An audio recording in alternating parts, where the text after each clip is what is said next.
Hello and welcome to the third of our quick conversations about all things customer vulnerability. As we mentioned in episodes 1 and 2, we talked a lot about how easy or difficult it was to start conversations. I'm delighted again to be joined by two of our vulnerable customer teams. So we have Emma and we have George with us today. And we said after episode 2 that we try and talk about any themes that are out there.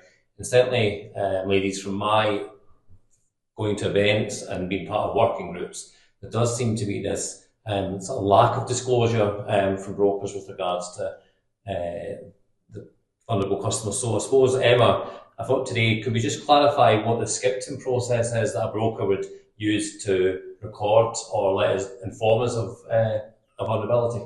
Yeah, so when using the e-mortgage form, there is an additional information box within the form where you can put additional requirements in, and we just require the brokers to get consent to log the information with Skipton and tell us, and also just tell them that they can take the information off the system at any point by contacting us.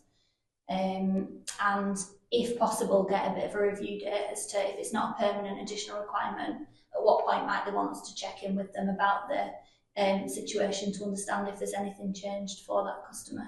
And I know it's a daft question, but that box is free format, so the more information they can give us, the better. Yeah. Okay. Yeah, absolutely. And sometimes there might be a change of service for that customer, so it'd be really good to understand what that is, so that Skipton can then adapt their approach for the customer. And I presume you'll just go into that box and give them the information that you require. Yeah. So we just go into there and we will then take the information out there and input it into the system so that we are aware when that customer contacts us. Okay, and that box, as I understand it, is a box that could capture a number of different details like CCJs, etc.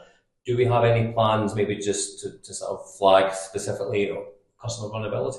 Yeah, so we have looked into that and we've actually submitted a change to get that as a separate question within the e-mortgage form.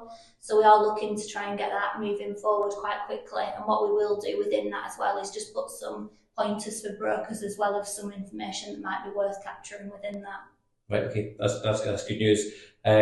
George, I suppose bring you in, and if a broker is listening to this and thinking, well, okay, Skipton's making it easy to capture that, they might be thinking, but why would they give Skipton that information? So what are the benefits, I suppose, for customer, broker, lender for actually giving us that information?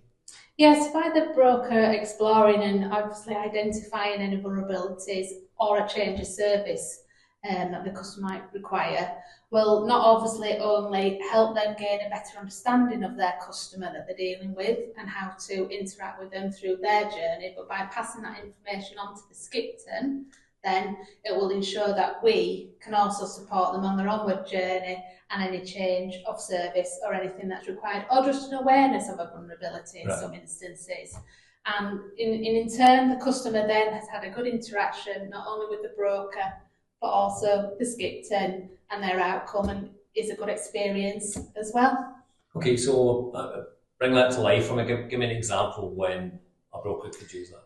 So I think a good example would be if, say, the customer was partially impairment of sight or was blind or something like that, and the change of service then was required was potentially just large print or even braille, for instance.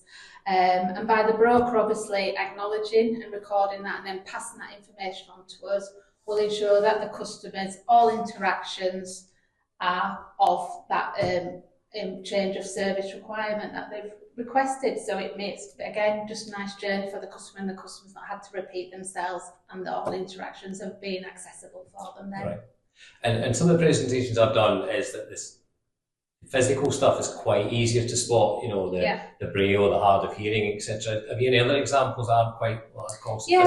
Yeah, it could be something simple as, the customer might just need some support because they've not got very good financial understanding, so they might need a friend or a family member present. Okay. And again, just by acknowledging that and recording it and passing it on, we then at Skipton have an acknowledgement of that change of service, and we can interact with the customer with regards to that.